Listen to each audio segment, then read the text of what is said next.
Hello, কই তুমি? হ্যাঁ বাবু, বোঝাই তো মেয়ে মানুষে বেরোতে একটু দেরি হয়, তার উপর আবার দুই ভাই আছে। আচ্ছা তুমি একটু ওয়েট করো, আমি ব্যাগটা গোছা নিয়ে আসছি। ও আচ্ছা, ঠিক আছে। আমার বাবা মা আমাকে এত কষ্ট করে বড় করেছে, তাদের মনে কষ্ট দিয়ে কি আমার এই কাজটা করা ঠিক হচ্ছে?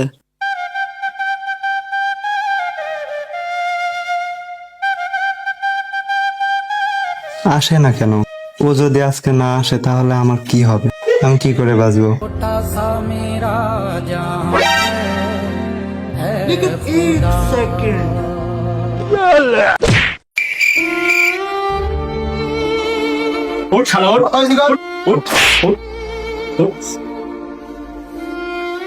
বাবু,